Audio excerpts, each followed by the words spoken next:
Brick. Tim and Olivia are a couple living in a building that is under renovation. Their creepy landlord, Mr. Friedman, promises the building will be much better from now on. Also, there was a big fire across town, but Tim and Olivia have bigger problems. Olivia recently had a miscarriage. She wants to start a new life in Paris and wants Tim to come with her.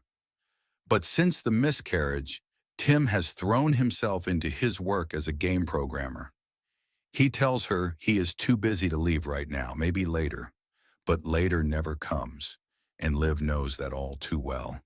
She's unhappy now, and that's why when Tim wakes up the next morning, she's dressed and ready to leave. For good.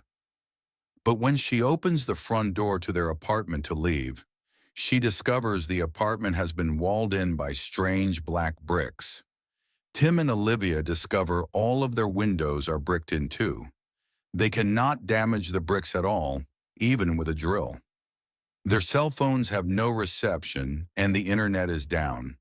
The water has been shut off, but for some reason the electricity still works. The mysterious brick wall is magnetic. When Tim and Olivia add a bunch of metal to find the strongest magnetic points, the metal starts to vibrate, then violently shoots back in the other direction, injuring Tim. Tim and Olivia discover they can drill into the apartment next to theirs. Their neighbors, a couple named Anna and Marvin, are Airbnb guests who are also bricked into their apartment. They are drug users, and in their panic that they are going to die, do even more drugs. Later, Tim and Olivia hear sounds of struggle from Anna and Marvin's apartment. They drill a hole big enough to enter and find Anna bleeding.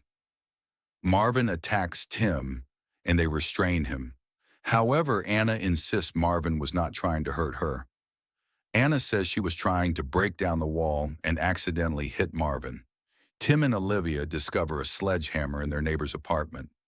Olivia, an architect, has an idea for escaping. Break holes in the floor and get to the basement of the building, where there is an old World War II bomb shelter that should have a tunnel connecting to the subway.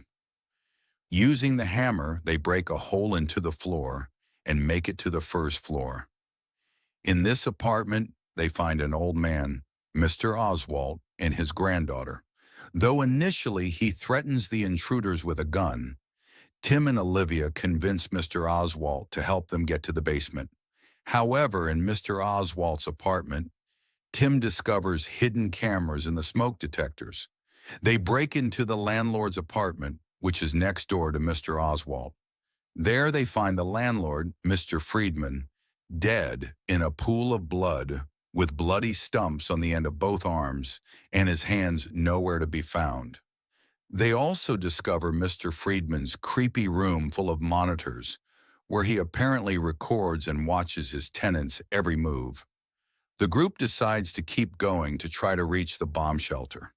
They smash a hole into the basement apartment where they encounter a conspiracy theorist named Yuri, who believes the wall is there to protect them all from something, possibly some sort of chemical weapon that has been deployed in the outside world. Yuri says that his roommate Anton, a programmer, drove himself into a frenzy trying to figure out the brick wall. Yuri claims Anton had a weak heart, drove himself to a heart attack, and died. Yuri tries to discourage the group from trying to escape, but they keep going anyhow. However, when they finally get to the bomb shelter tunnel that leads to the subway station, they discover yet another black brick wall. In despair, Marvin shoots at the wall, just as the magnetized metal did at the beginning of the movie. The bullets hover and then fly back in the opposite direction. Mr. Oswald is not quick enough to duck. He is shot and killed. Next, the group decides to pore over Anton's notes about the wall to see if they can find anything useful.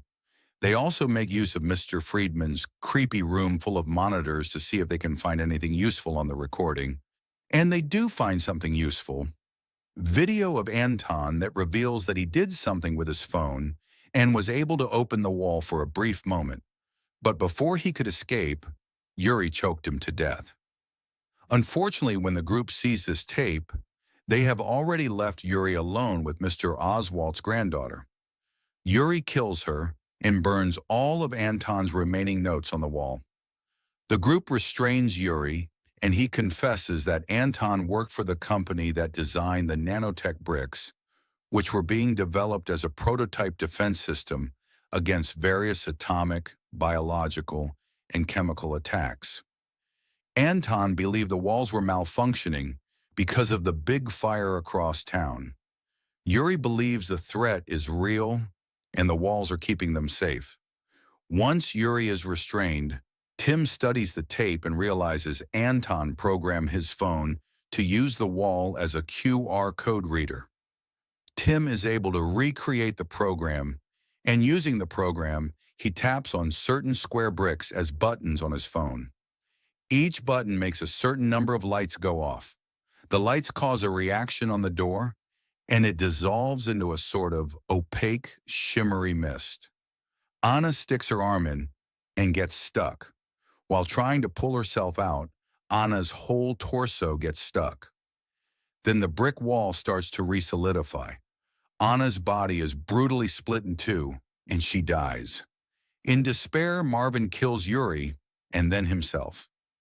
Now it's just Tim and Olivia. Before they decide to try again, they clear the air on the whole miscarriage thing. Olivia felt abandoned by Tim when she needed him most.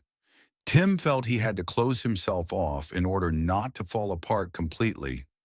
Tim and Olivia watched the tape again to determine the correct order to press the buttons, to make the right light flashes go off at the right time.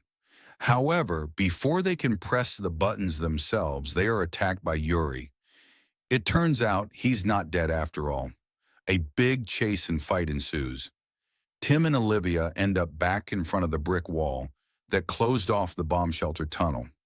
Tim fights off Yuri and tells Olivia to open the wall using the code, and she does. Tim shouts for Olivia to leave without him, but she doesn't. Instead, she smashes Yuri in the head with a sledgehammer. She helps Tim up, and together the couple escapes through the tunnel. Tim and Olivia are able to reach the outside world.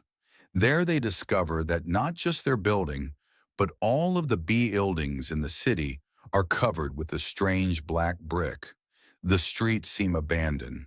In the very last scene of the film, Tim and Olivia steal a car. On the car radio, we hear a news report claim that this whole thing was a malfunction of the nanotech security system due to the fire. There was never any danger in the outside world.